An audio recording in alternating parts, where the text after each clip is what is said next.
Kita suka ngerasa orang luar negeri, orang Amerika, orang China itu lebih pintar dari kita. Tapi apa sih triknya? Apa rahasia yang mereka tahu dan kita nggak tahu? Kenapa pelajarannya bisa sama, tapi mereka nilainya bisa lebih bagus? Kita dituntut untuk bisa belajar cepat supaya kita tetap relevan. Tapi di Indonesia, kita tuh nggak diajarin cara belajar. Kita diajarin cara mengingat, ngapalin. Kayak pas dulu sekolah, misalnya ada istilah namanya SKS, sistem kebut semalam. Yang dilakuin apa? Menghafal. Benar menghafal, dihafalin satu-satu gitu, ditulis, dari saling segala macam, banyak tekniknya lah. Tapi menurut riset dari OECD 2022, skor membaca dan matematika orang Indonesia tuh 100 poin lebih rendah dibanding rata-rata. Jadi, lihat ulang.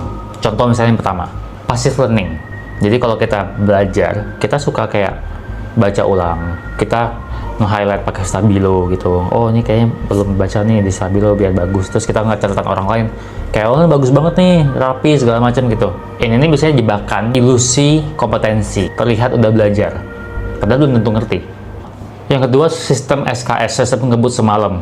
Besok ujian, malamnya baru belajar. Berharap kalau semua ilmu-ilmunya itu masukin ke otak gitu. Nah, yang terjadi apa? Mirip kayak tanaman. Let's say tanaman nih, kering nih. Kita mau dia punya banyak nutrisi. Yang kita lakukan kalau kita pakai sistem kebut semalam, kita tumpahin ember, meluap gitu.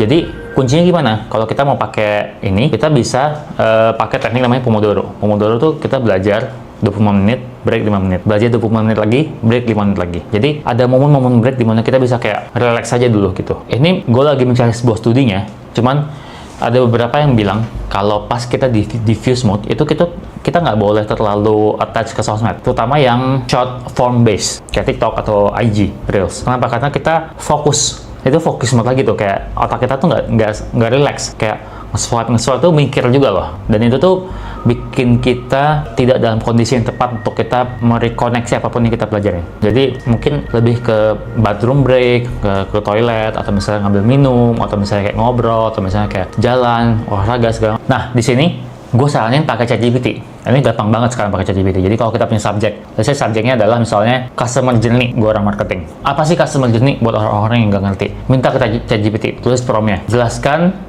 customer journey dalam poin-poin sederhana. Nanti dikasihkan, oh poinnya ini. Nanti kayak kita bisa tanya lagi, mana poin-poin yang saya bisa pelajarin sekarang.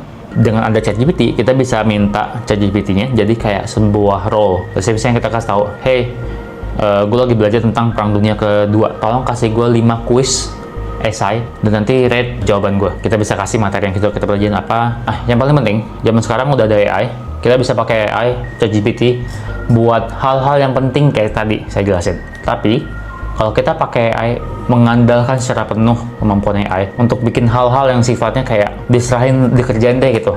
Saya suka bilang namanya delegasi, bukan kolaborasi. Dikasih kerjain gitu. Itu tuh actually bisa merusak pikiran kita, cara kita berpikir.